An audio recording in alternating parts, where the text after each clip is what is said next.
Victoria's Black Swann Inn stood like a timeless sentinel in the heart of San Antonio, Texas, where century-old oak trees arched protectively over its lush 35-acre estate. The grandeur of this Greek Revival manor was only matched by the rich tapestry of history that clung to its walls, a history steeped in romance, tragedy, and the ethereal whispers of the afterlife.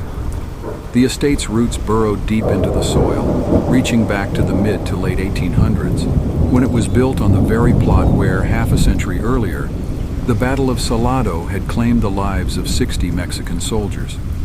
As the manor took shape, it unwittingly became a repository of the spirits of those who had lived and died on its grounds. Over the years, the estate passed through the hands of various owners, many of them prominent figures in San Antonio's social circles.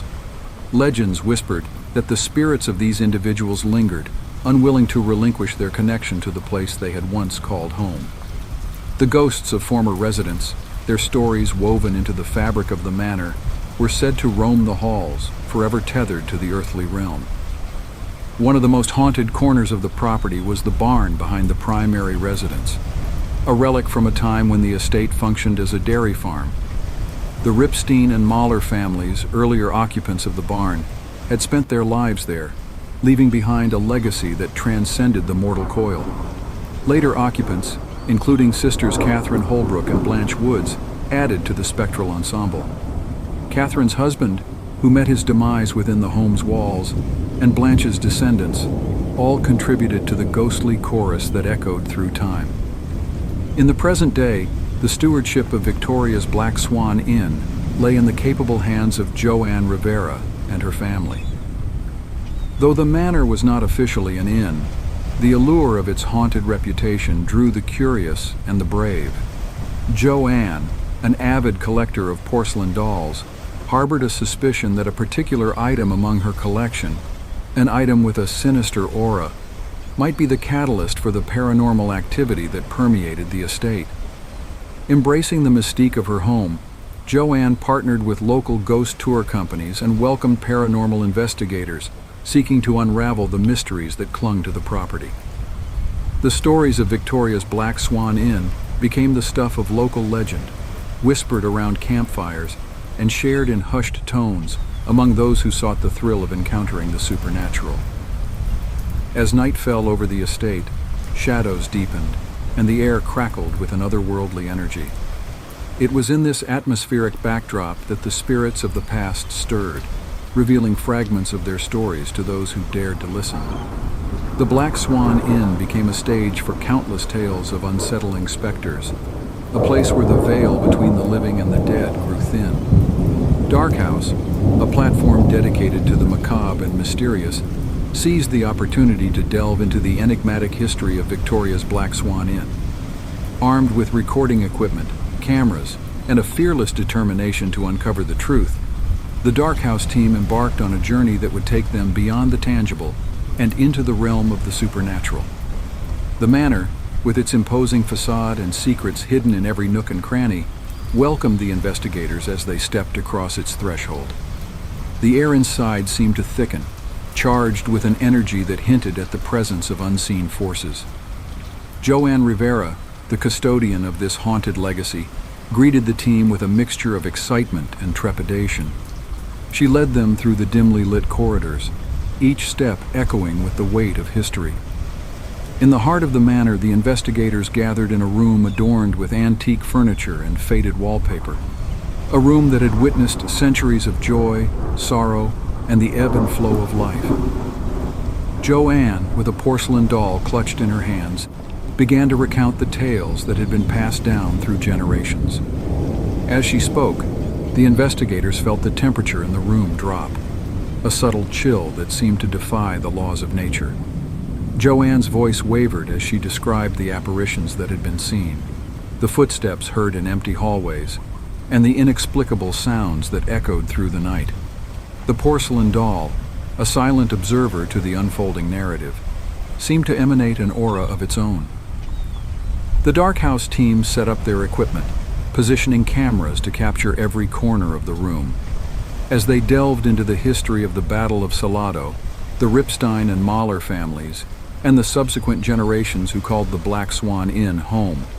They couldn't shake the feeling that unseen eyes were watching. The air crackled with anticipation, and the investigators steeled themselves for what lay ahead. As the night wore on, the team ventured into the barn, the most haunted building on the estate. Its weathered exterior belied the tales of ghostly apparitions and phantom whispers that echoed within. Armed with night vision cameras and audio recording devices, the investigators explored the barn's nooks and crannies, their senses heightened in the darkness. The barn, once a hub of agricultural activity, now stood as a testament to the passage of time. Ghostly silhouettes seemed to dance in the corners of the investigators' vision, and the creaking of floorboards echoed like a spectral symphony. The team, guided by the tales of the Ripstein and Mahler families, sought to make contact with the spirits that were said to reside within. In the stillness of the night, the investigators conducted EVP, electronic voice phenomenon sessions, asking questions into the void and listening intently for responses that transcended the realm of the living. The air became charged with a palpable energy, and as the team reviewed their recordings, they discovered faint whispers and unexplained sounds that sent shivers down their spines. Back in the heart of the manor, the investigators gathered to analyze their findings. The recordings captured the ethereal voices of those long gone, snippets of conversations that hinted at unfinished business and lingering attachments. The porcelain doll, placed on a table in the center of the room, seemed to radiate an unsettling energy. As the Dark House team delved deeper into the mysteries of Victoria's Black Swan Inn, they uncovered a trove of historical documents, letters, and photographs that painted a vivid picture of the lives that had unfolded within its walls. The stories of love and loss, joy and tragedy, formed a complex tapestry that transcended time. One particularly poignant discovery was a series of letters exchanged between Catherine Holbrook and her husband, detailing the challenges of life on the farm and the hardships faced by the early occupants of the manor. Catherine's husband, whose life was cut short within those very walls, seemed to communicate a sense of longing and a desire for closure. The investigators, driven by a newfound empathy for the spirits that wandered the estate, sought to understand the motivations behind the hauntings. They theorized that the unresolved emotions of the past, coupled with the ominous presence of the porcelain doll, created a vortex of paranormal activity that permeated the Black Swan Inn.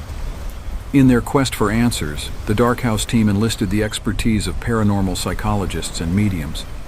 These individuals, attuned to the frequencies of the supernatural, conducted seances and spirit communication sessions in an attempt to bridge the gap between the living and the dead. As the seance unfolded, the investigators felt a shift in the atmosphere, a subtle, almost imperceptible change that hinted at the presence of otherworldly entities. The mediums, with closed eyes and focused intent, began to channel the spirits that lingered within the manor. The room seemed to pulse with an energy that transcended the physical, and the investigators listened intently as the voices of the departed spoke through the mediums. The revelations were both poignant and unsettling. The spirits, trapped in a liminal space between life and death, expressed a longing for resolution and a release from the chains of the past. The porcelain doll, identified as a conduit for spiritual energy, emerged as a focal point of the hauntings, an object that seemed to harbor the residual emotions of those who had once held it. In a daring move, the investigators decided to conduct a ritual to cleanse the estate of lingering energies and offer a pathway to the afterlife for the trapped spirits. Guided by the insights of the mediums and armed with ancient rites of purification, the team embarked on a journey to bring peace to Victoria's Black Swan Inn. The ritual unfolded under the moonlit sky as incense wafted through the air, and the investigators chanted ancient incantations. The porcelain doll, once a source of malevolent energy, now became a focal point for the release of trapped spirits. As the ritual reached its crescendo, a palpable sense of catharsis swept through the estate. In the days that followed, the Dark House team documented a profound shift in the atmosphere of Victoria's Black Swan Inn. The once haunted corridors seemed to sigh with relief, and the oppressive weight that had clung to the manor lifted. Joanne Rivera, the custodian of this spectral legacy, felt a sense of peace settling over her home. The investigators, having unraveled the mysteries that shrouded the Black Swan Inn, bid farewell to the estate. The tales of unsettling specters and haunted history had found resolution, and the manor stood as a testament to the resilience of the human spirit, even in the afterlife. Dark House aired the immersive journey into the heart of Victoria's Black Swan Inn, captivating audiences with a tale that blurred the lines between reality and the supernatural.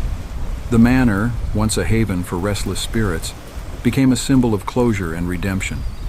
As the story unfolded on screens and airwaves, whispers of the haunted estate spread far and wide. The allure of Victoria's Black Swan Inn persisted, not as a realm of fear and darkness, but as a testament to the power of understanding, empathy, and the ability to confront the ghosts of the past. In the years that followed, the manor continued to stand, its oak trees casting long shadows as the sun dipped below the horizon. The tales of the Black Swan Inn became a part of local folklore, shared around campfires and recounted in hushed tones.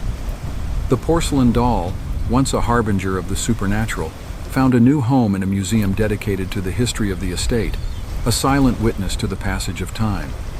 Victoria's Black Swan Inn, with its storied past and the echoes of bygone eras, remained a testament to the enduring nature of stories, both those etched in history books and those whispered in the quiet corners of haunted halls. The manor stood, a silent guardian of the secrets that lay within, inviting those who dared to listen to the tales of love, loss, and the spectral dance between the living and the dead.